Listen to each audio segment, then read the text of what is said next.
Collier-Wise. Here. Erickson. Holland. Here. Humphrey. Here. Mines. Price. Here. Sorensen. Here. Ward. Mayor Powell. Here. Everyone please stand for the pledge of allegiance.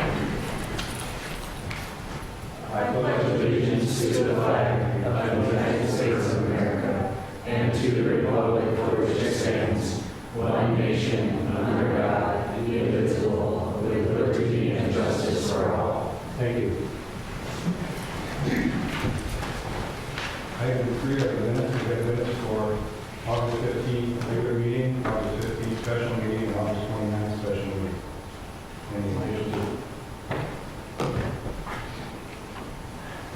Any additions or corrections on any of the minutes? Move approval of the minutes. Motion is second to approve all 3 minutes. All in favor signify by saying aye. Aye. Opposed, no. Motion carries. Thank you. Next is adoption of the agenda. John or Mike, any additions or corrections that you're aware of? Okay. Move approval. Second. Motion is second to approve the minutes as printed. All in favor signify by saying aye. Aye. All negative, opposed, no. Motion carries. Visitors to be heard. We have 2 proclamations. The first one is a proclamation recognizing National Arts and Education Week of 2016. And Tom, please. Whereas arts education comprising a rich array of disciplines, including but not limited to dance, music, theater, media arts, literature, design, and visual arts, is a core academic subject and an essential element of a complete and balanced education for all students. And whereas arts education enables students to develop critical thinking and problem-solving skills, imagination and creativity, discipline and collaboration, alternative ways to communicate and express feelings and ideas, and cross-cultural understanding, which supports academic success across the curriculum, as well as personal growth outside the classroom. And whereas to succeed in today's economy, students must masterfully use words, images, sounds, and movement to communicate. And whereas when schools and communities deliver high-quality learning opportunities in, through, and about the arts for children, extraordinary results occur. And whereas, according to a study commissioned by the National Endowment for the Arts from data analysis done by James Catterall, students who receive an arts education are statistically 4 times less likely to drop out of high school, 4 times more likely to be recognized for academic achievement, 3 times more likely to win an award for school attendance, 4 times more likely to participate in a math and science fair, and more than twice as likely to graduate college. And whereas arts are integral to the lives of United States citizens and essential to the health and vitality of communities across the nation. Now, therefore, we, the governing body of the city of Vermillion, South Dakota, in appreciation and gratitude for everything the arts have done to make Vermillion a better community in which to live, reaffirm the importance of the arts as an essential component of a complete and competitive education, and by emphasizing the importance of remaining educated on and aware of the value of the arts in education, do hereby proclaim the week of September 11 through 17, 2016 as National Arts and Education Week, and encourage all citizens to participate in this observance. Thank you, Tom. And City Manager John, if you'll see that Larry gets this, I'd appreciate it. A second proclamation is a proclamation recognizing Direct Support Professionals Recognition Week. And Catherine, please. Proclamation, Direct Support Professionals Recognition Week. Whereas direct support workers, direct care workers, personal assistants, personal attendants, in-home support workers, and paraprofessionals are the primary providers of publicly funded long-term support and services for more than 4,000 individuals with disabilities in day, residential, and family support programs in South Dakota. And whereas a direct support professional assists with an individual with disabilities with the most intimate needs on a daily basis and provides a broad range of support in order to live meaningful, productive lives. And whereas a direct support professional provides essential support to keep an individual with disabilities connected to their family and the community, and is key to assisting them to live successfully in their own community.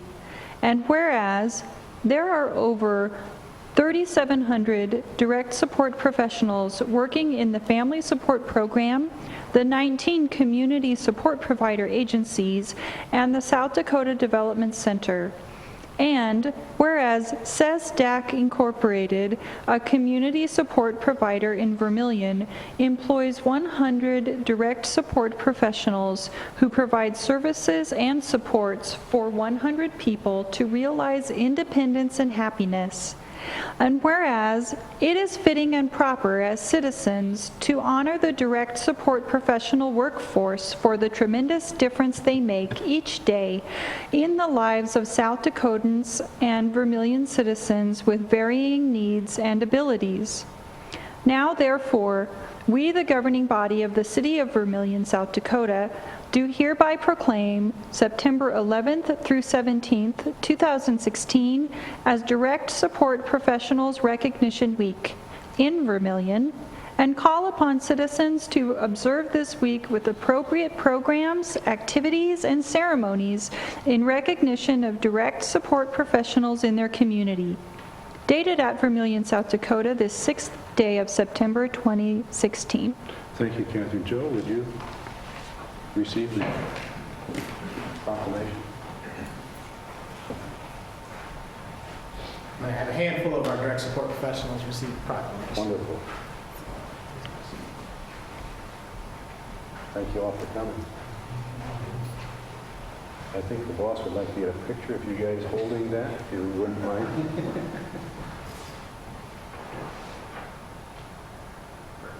Joe, would you like to say anything? I just want to say thank you to the City of Vermillion, to our direct, what's that? The microphone. Oh. I just want to say thank you for recognizing Direct Support Professional Week. We, as it said in the proclamation, we have 100 direct support professionals that do amazing work day in and day out. They support citizens here in Vermillion, and we appreciate the city recognizing it in the proclamation by the mayor. So thank you for that. Thank you very much for the work Yep. you people do. Thank you. Thank you.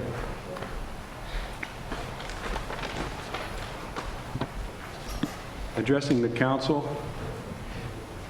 Person addressing the council shall use the microphone at the podium. Please raise your hand to be recognized. Go to the podium and state your name and address. For items that are not on the agenda, members of the public may speak under visitors be heard on any topic not on the agenda. Remarks are limited to 5 minutes and no decision will be made at this time. For regular agenda items, public testimony will be taken at the beginning of each agenda item after the subject has been announced by the mayor and explained by staff. Any citizen who wishes may speak one time for 5 minutes on each agenda item. Public testimony will then be closed and the topic will be given to the governing body for possible action. At this point, only City Council members and staff may discuss the current agenda item unless a council member moves to allow another person to speak and there's unanimous consent from the council. Questions from council members, however, may be directed to staff or a member of the public through the presiding officer at any time. At this point, is there anyone in the audience that wishes to speak on any topic that's not on the agenda this evening? Seeing none, is there anyone on the council has anything that they wish to bring up at this time? Okay. Seeing none, we'll move on to public hearings. The first one, special daily malt beverage and wine license for the Vermillion Area Chamber of Commerce and Development Company on or about September 30 and October 1, 2016 at Radicanplatz and portions of Market and Main Street for Oktoberfest event. And Mike, please. As was stated, the Vermillion Chamber and Development Company have submitted an application for the special daily malt beverage and wine license for their Oktoberfest events on Friday, September 30th and Saturday, October 1st, to be held on Radigan Platz in the corner of Market and Main Street, and then also portions of Market and Main Street that abut the Platz. The notice of hearing and the police chief's report are included in the packet. The police chief had noted that this year there's a new location for the event. As the event is held on city street and city property, ordinance allows the city to include such conditions and restrictions as the governing body deems appropriate and consistent with state law. It should be noted the request to exceed allowable sound levels is later on the agenda under public hearings, and the street closing request is also under new business.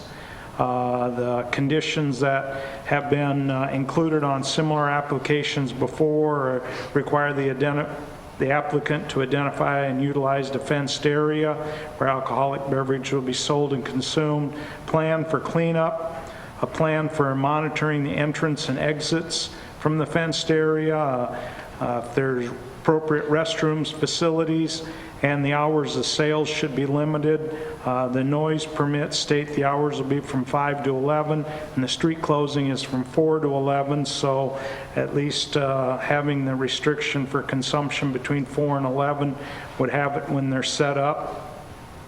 The police chief has indicated in his memo that he had met with Tim Bellis of the VCDC and that they plan to use the fenced area where they'll be serving. Staff will control egress points, age and IDs will be checked, and wristbands will be used to identify individuals.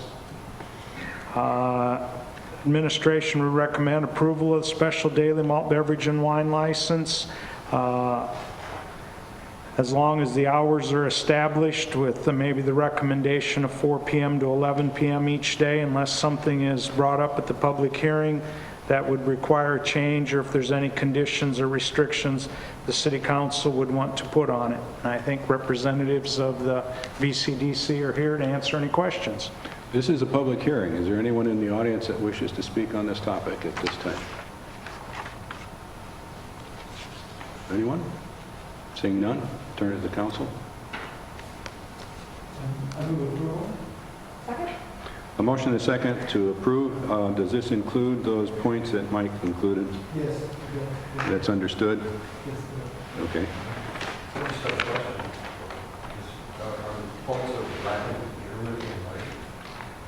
Everybody's invited. We're non-discriminatory here. You're even invited. Okay, any further discussion? We have a motion and a second. All in favor signify by saying aye. Aye. Opposed, no. Motion carries. Item B, special permit to exceed permissible sound levels for the Vermillion Area Chamber of Commerce and Development Company on or about October 1, 2016 at Radigan Platz and portions of Market and Main Street for Oktoberfest. Shouldn't that include September 30? Mine has September 30th. Oh, Mine doesn't. we neglect to place on the agenda, but it's on But it here. says it on the memo. Oh, Yeah, sorry. okay. Mike again, please. Okay, the VCDC has made application for the special permit to exceed allowable sound levels by no more than 50% for their Oktoberfest event on September 30th and October 1st. The application and notice of hearing are included in the packet. As was stated, they're requesting this from 5 p.m. to 11 p.m. on them 2 days. They've included the diagram that was in the packet there. They paid the $25 fee. The City Council need to determine if this is a suitable location, appropriate facilities during an allowable time to demonstrate the public benefit for the event. Administration will recommend issuance of the special permit unless information is presented otherwise. And again, I think there's representatives here. Should this be matched up with the other one to be from 4?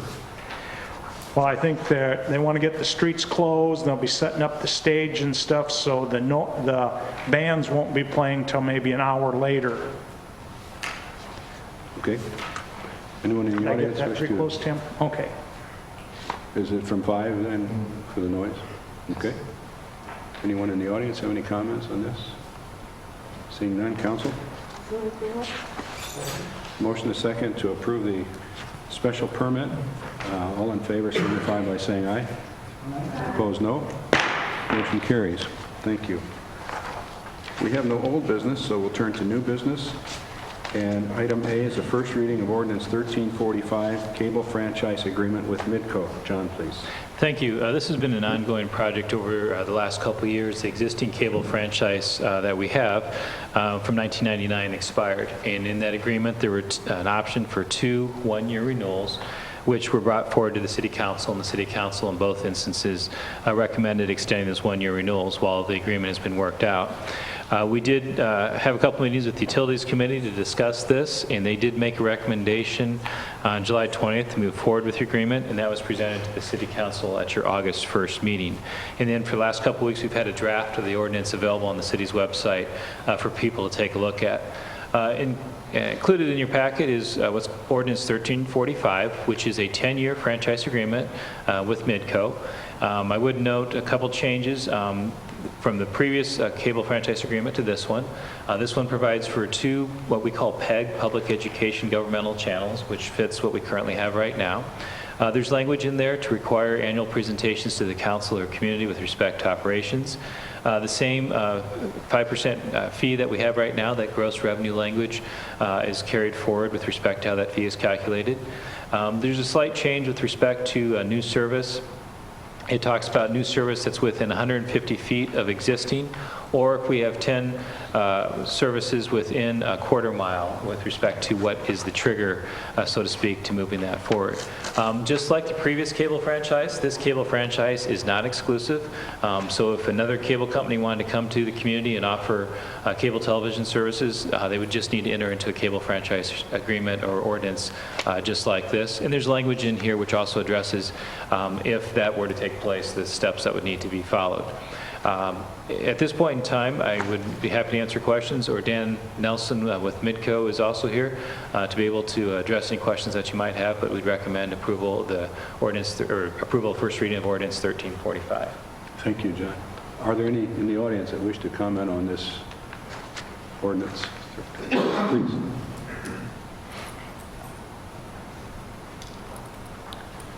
Good evening, Mayor, members of the council. Dan Nelson representing Midco. Thank you to the staff for going through this process with us of taking a document that has started to show its age, dealing with this subject where some technology is involved. The passage of years really indicated that we needed to have something more streamlined and more modern. To the city administrator's point, this franchise does prepare the ground should another provider want to come to town. I think it would make it easier than the previous document. Not that Midco is encouraging competition. We like Vermillion, the market the way it is, but make no doubt about it, this document provides no barriers to competition should another competitor want to come in. The revenue picture is the same as it's always been.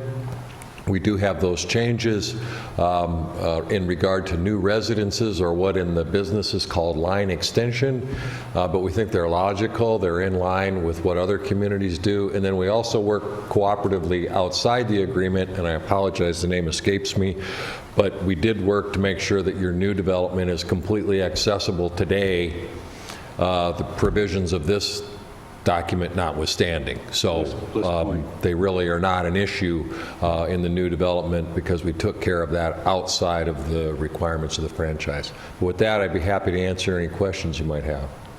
Well, thank you very much, Dan. Any comments or questions for Mr. Nelson? What do we have for subscribers in terms of number? I may have missed that in here. I apologize. I did not bring that number with me, and I don't want to speculate. I will email it back to John tomorrow morning.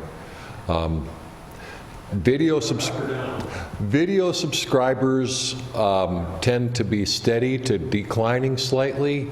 The term, again, in the industry is called cord cutting or cord shaving. That means that people are getting their video services through their data services. So our number of data customers within Midco is increasing. In general terms, our video customers are holding steady or slightly decreasing. Vermillion is a youth-oriented town. Definitely more need for data service here than video service. Thank you. Any other comments or questions? Seeing none, council? A motion and a second to approve the first reading of ordinance 1345, Midco Cable Franchise Agreement. All in favor signify by saying aye. Aye. Opposed, no. Motion carries. Thank you. Next item is a request to close West Main Street from Prospect Street to the alleyway between Meade Lumber Company and Core Trust Bank, and Market Street from West Main Street south 1/2 block from 4 p.m. until 11 p.m. for the second annual Oktoberfest celebration on Friday, September 30 and Saturday, October 1st. Derek, please. Yeah, so this street closure request coincides with the previously approved of malt beverage and special daily malt beverage and wine license, as well as the previously approved of special permit to exceed permissible sound levels. I have a map here which is provided in your packet as well of the street closure request. It's for Friday, September 30th and Saturday, October 1st from 4 to 11 p.m. It's West Main Street from Prospect to the alley between Meade Lumber Company and Core Trust Bank, and Market Street from West Main Street south 1/2 block. And the fire and EMS departments have been notified of the street closure request. And Oktoberfest Committee will have a support staff to clean up after the event. Administration recommends approval of the street closure request. Thank you, Derek. Comments or questions from the audience? Seeing none, turn to council. A motion and a second to approve the street closure request for the second annual Oktoberfest celebration. All in favor signify by saying aye. Aye. Opposed, no. Motion carries. Thank you. Item C, agreement with the Fraternal Order of Police number 19 for 2016 to 2018 for eligible police department employees. And John, please. Thank you. During the second half of 2015, the union that represented individuals in our police department as well as emergency communications changed. And we, as council knows, you had an AFSCME agreement with our dispatchers, and the police officers moved to Fraternal Order of Police number 19. And we began union negotiations with them at the beginning of this year.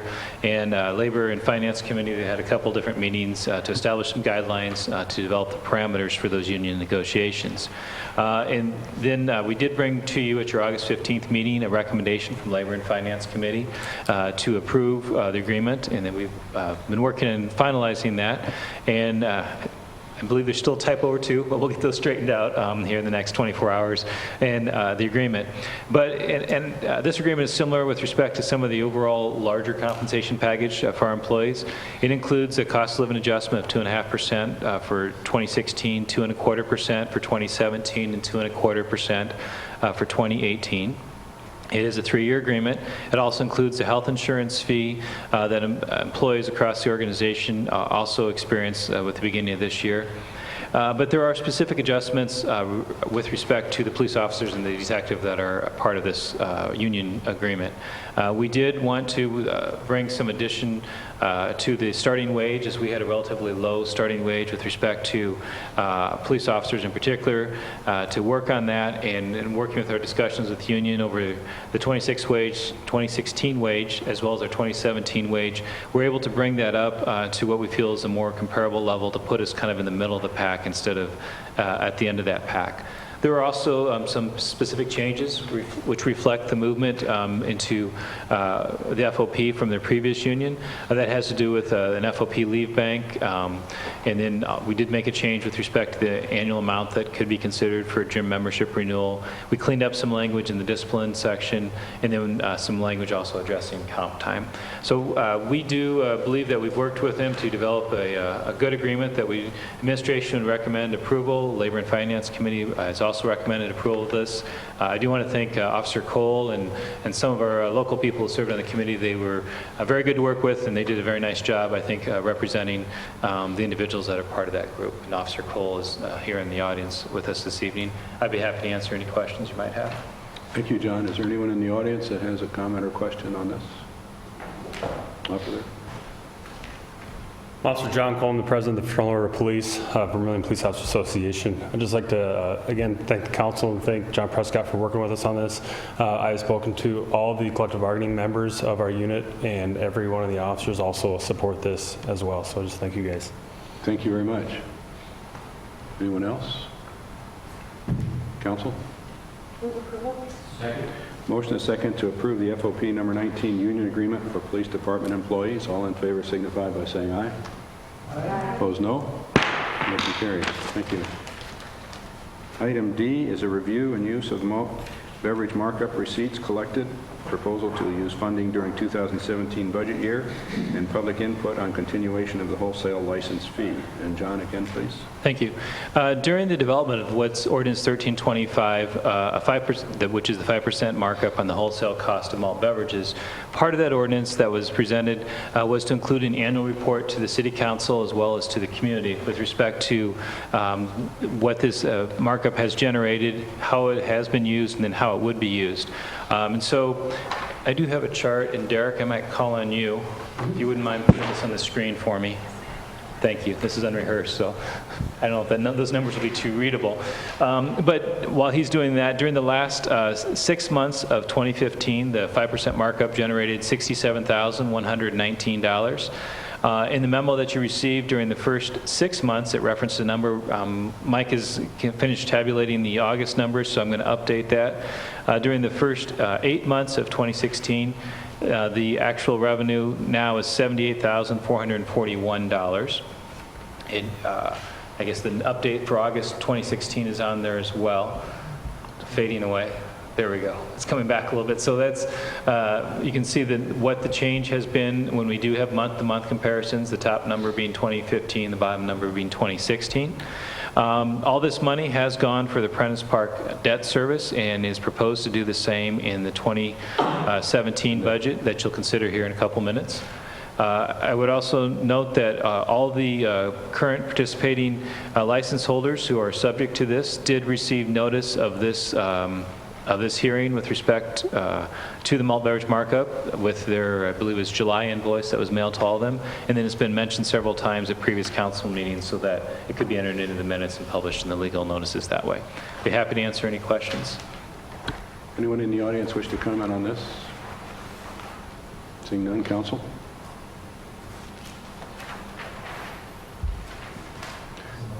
Anybody want to receive this report? Move we receive the report. Second. Motion is second to approve or receive the annual malt beverage markup review. All in favor signify by saying aye. Opposed, no. Motion carries. Item E, first reading of ordinance 1346, 2017 appropriations. John, please. Thank you. This might seem to those who might be tuning in for the first time or in the audience as almost kind of anticlimactic, but if you have a paper version, this is the budget that each council member received. They could also receive it electronically. And I want to give a thanks and appreciation to the City Council. They probably spent about 6 hours of meeting time, maybe a little bit more or less, and the exact numbers, going through this budget basically on a page-by-page basis and developing the proposal, which they will consider this evening. And also thanks to our department heads and employees for helping us to develop the budget proposal that we did present to the City Council. They received it August 1st. They met the second week of August to go through that and made the recommendations and changes to develop the budget that is before them tonight with Ordinance 1346. I would note, just to, I guess probably more so for the council's discussion, but the fire chief position, the assistant city manager, and conversion of the part-time to the full-time code inspector position, those have been included back in the budget. But I think overall for our community, there's a lot of great things that are going to be happening or completed or starting next year that this budget includes. We have large projects such as completion of the pool, in addition to the basketball courts at Prentice Park. It may not be something that we notice immediately, but long-term for our community, the Northeast Electrical Substation, that begins construction on that. Another one that people probably won't necessarily notice, but you would notice if it didn't work, is we're going to be replacing the Prentice Street lift station. That's about an 18-month project that allows for continued development in the northeast part of our community where we have some of the highest density areas, as well as updating and replacing about a 50 to 60-year-old lift station. We are hopeful that the Vermillion Bike Trail project that was scheduled for this year will be off the DOT's continual wait list, and we can move that project forward. The budget includes funding for that. We're also hitting some basic things, such as the replacement of library materials. Each year we have budgeted funds for that. We have contributions to our outside agencies. Hopefully people are starting to notice. The council did include budgeting for another fourth of the LED street light conversion program. This would be the second of a 4-year plan to convert to LED street lights for energy efficiency and more of the white light versus that kind of orangish color. The equipment purchases of equipment that's needed by the city, increased funding for street repairs and maintenance.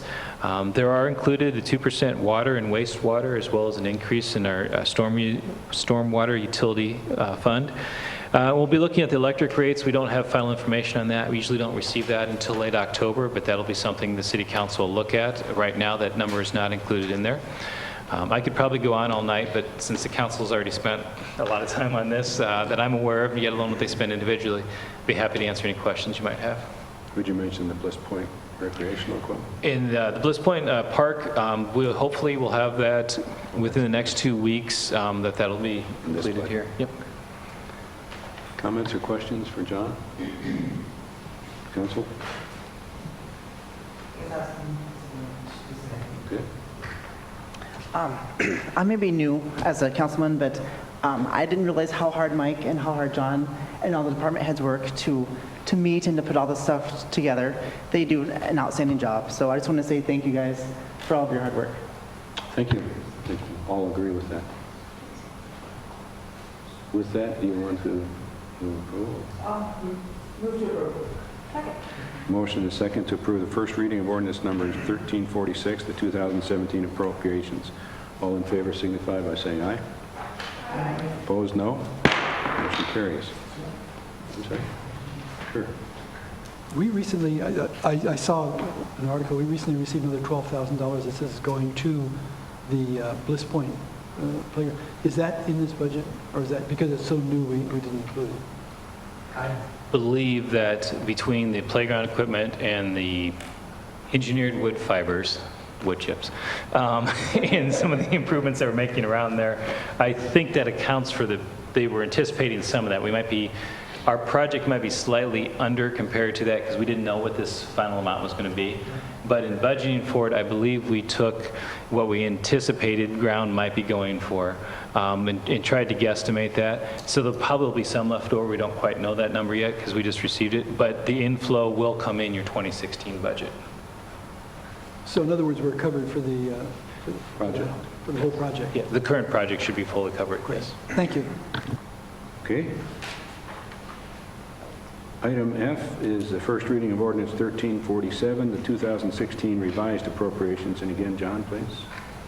Well, as hard as we might try to get the budget right, we've never gotten it perfect. And sometimes that's a good thing because changes happen, such as the donation, like Mr. Holland mentioned, that comes in with the time you approve the 2016 budget. We didn't know about that. And so we have different changes that will come about. It could be the cost and timing of it. When you were approving the ordinance for the 2016 budget, we had not yet bid the Prentice Park improvements. And so we didn't know what that cost was going to be. We didn't know the exact timing of how much would fall in 2016 versus the 2017 budget year. We had planned to do an airport apron overlay project this year, and that was delayed by the federal government to next year. So you'll see that, or you just saw that in your 2017 budget. We've had different changes, some things that bring costs down and some that might bring cost up. For example, the chip seal project came in a little bit more than we anticipated. That was about a $10,000 difference. We were fortunate to receive the federal grant for some fire department equipment, the new air pack units. Those are here, and they're going to be training on them. I believe training starts yet this month, if I remember correctly. And when you approved the 2016 budget, your Prentice Park debt service was not yet known. The bonds weren't sold until about February, March of this year. And so we had to include those numbers in there. Overall, the net result is your 2016 budget. The general fund would go down by about $175,000 revenues and expenses from what you originally approved last September. Your second penny fund would go up about $71,000 with some of the changes we've had with things coming in there. So overall, it's relatively constant, but we've yet to get one of these all right. For some of our newer council members, we will still have one more revision to the budget in probably December of this year for any last-minute expenditures that come in between now and the end of our budget year, which is December 31st. Thank you, John. Comments or questions for John on this item? Move approval. Second. Motion and second to approve the first reading of ordinance number 1347, 2016 revised appropriations. All in favor signify by saying aye. Aye. Opposed, no. Motion carries. Thank you. Item G is the final plat of Lot 1, Block 1, Chatham Addition. And Jose, please. Thank you. The City of Vermillion received a plat from Brandt Surveying. They're from Yankton on behalf of the owner. The property that we're discussing is located on 317th Street, just west of Mr. Sam Hikas's farmstead. This would be 317. Mr. Hikas's farmstead would be right here on this lot, and this here would be the property that's platted with this plat. This lot would be roughly at 1.7 acres in size. It would be used by the owner to run his business out of. It is zoned for this already. The plat falls within the joint jurisdictional zoning area. Due to that, it requires that the county's planning commission review the plat, and they make a recommendation to the city council for their approval. The plat was reviewed by the county's Planning Commission at their August 29th meeting, and they do recommend approval of the plat. All of the platting fees have been paid, and the plat meets all of the requirements either set by the city or the county. With all of that said, staff recommends approval of the final plat. Thanks, Jose. Anyone in the audience on this item? Turn to the council. Second. Motion is second to approve the final plat of Lot 1, Block 1, Chatham Addition. All in favor signify by saying aye. Aye. Opposed, no. Motion carries. Thank you. Thanks, Jose. Item next is 115 kV Substation Improvements Project, final documents. And Shane, please. Thank you. In April 2014, Council awarded the Harold K. Schultz Company the 115 kV Substation Improvement Project. The project was intended and did improve the reliability of the electrical system as well as upgrading the existing equipment at the main substation located at the Municipal Service Center. The project was initially set to be completed in late 2014. It was delayed due to a couple different reasons. The main delay was the building that was built to house the new electrical equipment. The project has now been completed by Harold K. Schultz Company per the contract documents and to the, to the satisfaction of both DGR and city staff. Harold K. Schultz has completed all of the requirements and forms to turn in for final documents. Original contract was for $743,967.74. The actual cost of the project ended up being at $720,000 or $640.22, with a difference of $23,327.52. Final payment for the Harold Schultz Company is $63,064.02. That is included in the invoices to be paid for tonight. Administration recommends approval of the final documents for the 115 kV substation improvement project. Thanks, Shane. Anyone in the audience question on this? John, what happens with that savings? It remains in the light and power funds. Okay. Yeah. Okay. Motion and second to approve the 115 kV substation improvement project final documents. All in favor signify by saying aye. Aye. Opposed, no. Motion carries. Thank you. Next is a resolution authorizing the application for a DENR grant loan for the purchase of a landfill dozer. And Bob, please. Thank you. Included in the proposed 2017 budget is the replacement of the 2010 Caterpillar dozer. The current dozer has additional hours as it was used to combat solid waste as a substitute to the baler, which was destroyed in a fire in October of 2012. Until such time as the new building and baler were constructed, we end up putting about 2,500 more hours on this piece of equipment. To fund the new dozer, the city proposed applying for the South Dakota Department of Environment and National Resources for a grant loan funding. The new dozer will be equipped with GPS capabilities, which will assist us in operation of maintenance and reducing the standard operation expenses and reduce the construction cost. Vermillion operates a bale-fill landfill, and the dozer is traditionally used as a trash compactor to push and pack the waste that cannot be baled. The dozer is also used to position dirt cover and for cell construction enclosure. And the addition of the GPS system on the bulldozer will allow the landfill staff to provide fine tuning on the covering dirt, which reduces airspace, which to a landfill is money. We provide a greater accuracy in the final grades of both the new cell construction and a cell closure.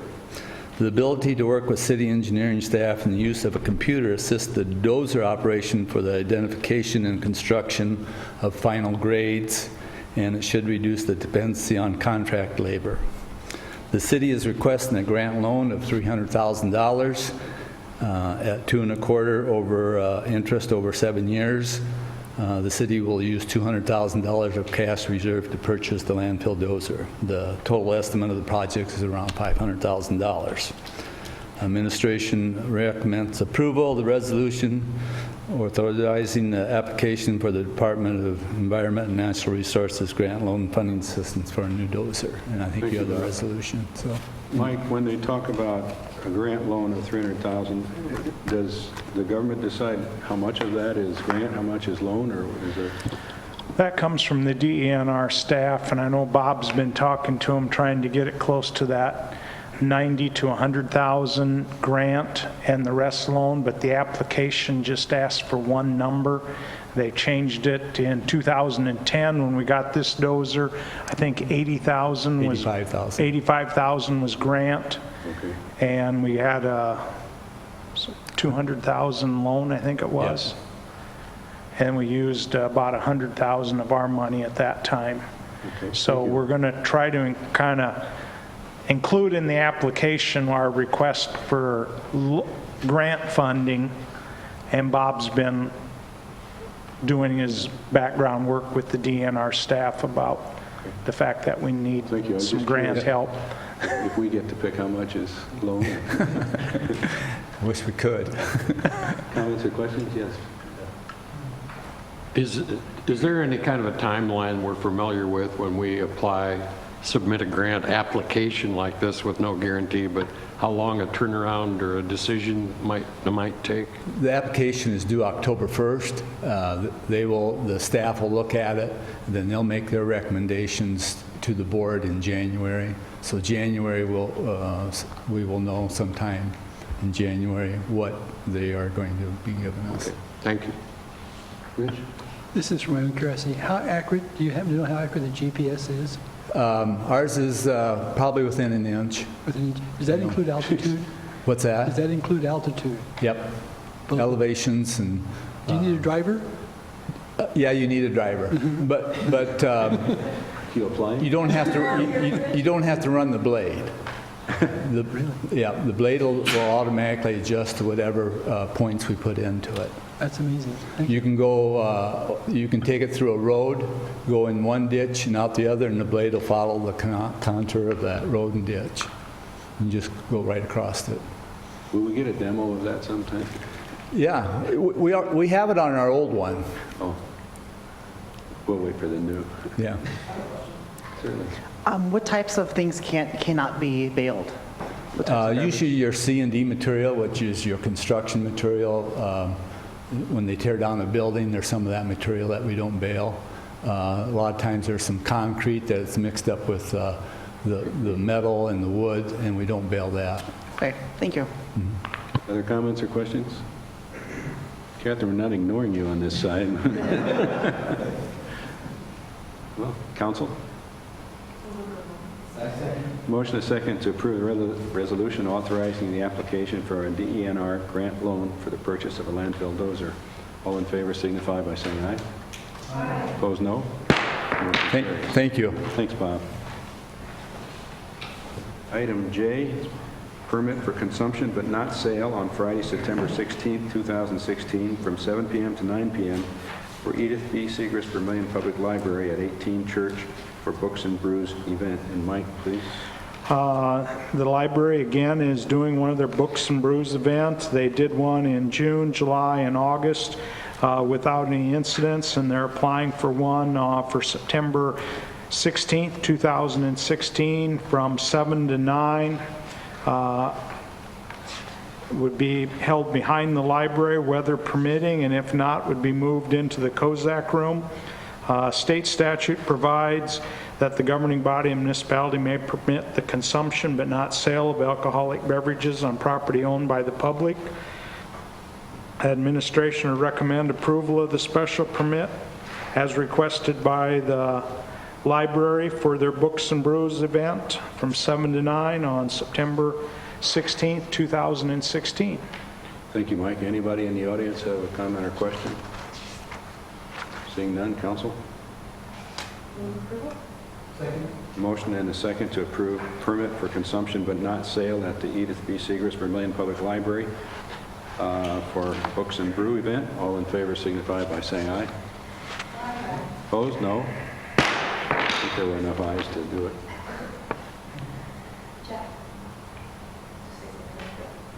Oh, certainly. I just wanted to mention that this is going to be the event where our new director, Dan Burris, will be introduced to the community, and so I hope that folks can turn out, and even if you're not a fan of brews, it should be a nice time to get to know Dan and talk about the future of the library. Thanks. I noticed it, but didn't think about mentioning it. Item K, a resolution fixing the time and place for a hearing and notice of hearing to levy special assessments for nuisance abatement. Mike, please.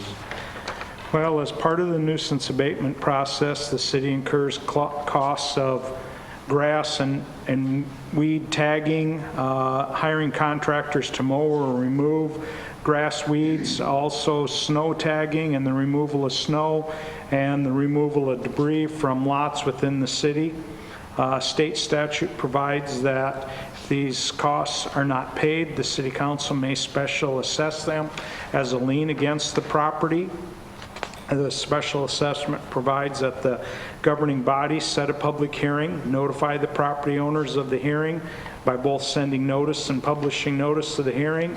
The notice calls for a public hearing to be held on September 19th, being our next council meeting, at which time the city council can hear any appeals, make any adjustments to the special assessment roll, and adopt it. So really what this resolution is doing is setting a public hearing for September 19th and authorizing that the notice be published and that notice be mailed to the property owners listed in the Director of Equalization's records for name and address for the lots or parcels. Does this go certified, or is there any way that you... We send it out certificate of mailing, just the post office will sign that we delivered letters to them on this day to these addresses. Is there a time in the future that we would declare these uncollectible and then turn them over to a collection agency, or do we try and do it our own? Well, these here would remain, if special assessed at the next meeting, would remain as a lien on the property, similar to unpaid property taxes or whatever that. And, well, probably a little better, they're not supposed to be able to be abated unless the city council would want to abate these as liens against the property. Thanks, Mike. Council? Guess you're going to do them all. Motion and second to request fixing the time and place for a hearing and notice of hearing to levy special assessments for nuisance abatement. All in favor signify by saying aye. Aye. Opposed, no. Motion carries. Thank you. Next, bid openings. Item A is 2016 sidewalk repair assessment project. Jose is here. Thank you. This is for the portion of sidewalks that the city inspected in 2015. At that time, the city inspected what we call the northeast quadrant, which is anything north of Main Street, east of Dakota Street. These sidewalks were inspected for trippers, holes, and any spalling that might have happened in any sidewalk panels. The property owners were notified in 2015 of the project and asked to pull a permit and notify the city if they were either going to be doing it themselves or if they were going to want the city to complete the work for them. Bids were open on this project on August 31st, 2016. Bid notices were sent to 7 potential bidders and 4 builders exchanges. The city received 4 bids. The low bid was from M&M Construction from Vermillion for $21,416. The high bid was for $60,650. My estimate was for $36,615. Bidding is required by state law when a project is over $50,000. However, due to the project being assessed, we always go with a bidding process regardless. The 2016 revised budget includes sufficient funding for the cost of the assessments. Administration recommends awarding the project to M&M Construction for $21,416. Thank you, Jose. Comments? Any questions or comments? Go ahead. Jose, was M&M the ones that have also done our previous, didn't they get the last several of the bids? They have done, this year alone, they have received 2 of our quotes for concrete work. Well, actually, they received the miscellaneous concrete this year. They also received the Burbank ditch project. And they have received, I think, in the same quadrant when it was done in 2012. Okay. So. Other comments or questions? Council? Okay. Motion is second to approve the 2016 sidewalk assessment project bid opening. All in favor signify by saying aye. Aye. Opposed, no. Motion carries. Thank you. Thanks, Jose. Item B is liquefied propane quotes. And Shane, please. Thank you.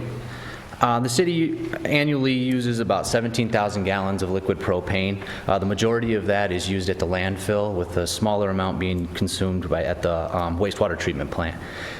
Quote documents were sent out to 7 propane providers. There were 5 quotes received, with the low quote coming in at 68.2 cents per gallon, totaling $11,594, and a high quote coming in at 85 cents per gallon, totaling $14,450. The low quote was received from Butch's Propane Incorporated out of Obert, Nebraska. There are funds budgeted in both the landfill and the wastewater departments to cover these costs.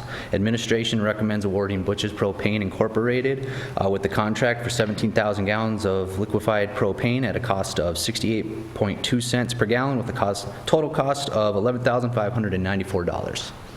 Shane, can you tell me what the 10 cents will be assessed to gallons contracted but not delivered? That was only for Long's Propane, I believe is where that was at, and he, in the past, we may not use 17,000 gallons of propane, so whatever we did not use, he was going to charge us 10 cents per gallon on that remaining propane that we did not use. So. Thank you.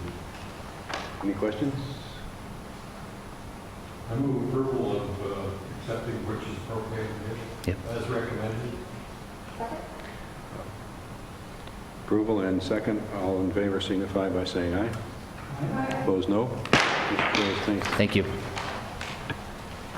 Fuel quotes, Mike, please. I think there's some fuel quotes laying there, and they're showing up on the monitor here. For unleaded gasoline with 10% ethanol, Stern Oil was $1.77.71 per gallon. Unleaded gasoline regular is $2.0857 per gallon. Number 2 diesel fuel dyed, $1.67.34. And number 2 diesel fuel clear, $1.98.99. Second quote was from Brunick Service on item 1, $1.84. Item 2, $2.13. Item 3, $1.72. Item 4, $2. Stern Oil would be low on all 4 items. Thank you, Mike. Council? Move approval of the low bid. Motion and second to approve the low bid to Stern Oil. All in favor signify by saying aye. Aye. Opposed, no. Motion carries. Thank you. Item 10, City Manager's Report. John, please. Thank you. Just a reminder, our Ribs, Rods, and Rock and Roll event here in the community is this Friday and Saturday, September 9th and 10th. So we will experience some street closings on Friday, Saturday, and part of Sunday in the downtown area for the setup and the takedown, as well as the car show, the food vendors, the street dance, and the other related events to Ribs, Rods, and Rock and Roll. Wednesday or tomorrow, September 7th, there'll be portions of Main Street, Court, and Center Street will be closed from approximately 5 to 9 p.m., and that is for the Tri-State Cruisers Annual Car Show. A lot of previous years, it's been in July. This year, September was selected, so September 7th, tomorrow, 5 to 9, the Tri-State Cruisers event downtown. Just a reminder that glass should not be placed in our recycling trailers or around the community, that are around the community or in the curbside bins. We did, last week, another 17 tons of glass were picked up and hauled down to Kansas City. That is the 3rd load of glass since this program began in 2015 that has been collected. Another landfill recycling note, we do have the annual household hazardous waste collection, and that's going to be at our recycling center in North Crawford Road, and that is this year, Friday, October 7th from 2 to 6 p.m. We do have 2 different board terms that are available. We have the balance of a library board term, which will expire in May of 2017, so you'll get about a half a year service in the library board. And that's due to a board member resigning. Expression of interest forms, we ask individuals to complete those and return those by noon Friday, September 16th, with the anticipation that the City Council will make an appointment at your next meeting on September 19th. We do also are accepting expression of interest forms for a 2-year term on the tree board. Those forms are also due on Friday, September 16th at noon, with the anticipation the City Council would make an appointment at the September 19th meeting. At your seat this evening or in your packet were included 4 different raffle notifications, and these are provided as background, so they're entered into the record, but I'll walk through each one of those. The USD Veterans Club, they are selling $10 tickets until November 10th of 2016. The main prize is an AR-15 rifle that's valued at $650. If they are able to sell more than 300 tickets, then a laptop will also be added as a prize, and funds from this raffle will be used for community supper expenses, Vets Club t-shirts, and professional leadership development activities. The second raffle notification, St. Agnes Youth Group is selling $1 tickets until October 16th of 2016. The prize is a 2003 Jeep Liberty SUV that's valued at $2,300, and funds from the raffle will be used for the St. Agnes Youth Group activities. St. Agnes PTSA is selling $120 tickets. Each month during the year, 3 numbers are drawn, and the first number wins $300, while the next 2 numbers each win $100, and proceeds will be used by PTSA to support programs at St. Agnes School. And the final raffle notification is from Save a Warrior. They will be selling $1, they'll be selling tickets at $1 each, 6 for $5, or $10 for an arm span length on October 22nd. And the prizes will be donated items such as koozies, gift certificates, t-shirts, etc., and all the proceeds go to the Save a Warrior Fund. Whose arms span? I'm hoping it's not Dave Herbster. I like Dave. Dave will come close. Any comments or questions for our city manager? Seeing none, thank you, John. Our next item is Stump Mike, invoices payable. Any questions for Mike on any of our invoices? Mike, I'd like to ask about one, and that is item 239. What does that include? That's with our police communications and our police department. That's their software maintenance for the one that allows their 911 phones, or 911 calling and stuff for the communications, and also ties in the police package, I think, for their evidence, parking tickets, and all their components. Is that an annual? That's an annual fee. Thank you. Any questions from anyone else? Yeah, getting once in a while. What do you want to do about the bills? Move we pay our bills. Motion and second to pay our bills. All in favor signify by saying aye. Aye. Opposed, no. Motion carries. Consensus agenda, we have 2 items. Set a public hearing date of September 19, 2016 for a special permit to exceed permissible sound levels by no more than 50% for USD Dakota Days Executive Board for Vermillion Bash Street Dance with DJ live music on October 5th, 2016 from 5 p.m. to 11 p.m. on Rodigan and portions of Market and Main Streets. Item B, set a public hearing date of September 19, 2016 for a special permit to exceed permissible sound levels by no more than 50% for a sorority and fraternity life for Greek Life Awards ceremony on Cedar Street between Plum and Pine Streets on September 23, 2016 from 5 to 8 p.m. Move approval of the consensus agenda. Second. Motion is second to approve the consensus agenda. All in favor signify by saying aye. Aye. All opposed, no.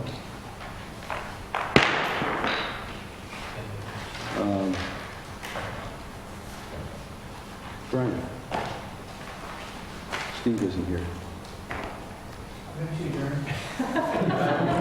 Motion and a second to adjourn. All in favor signify by saying aye.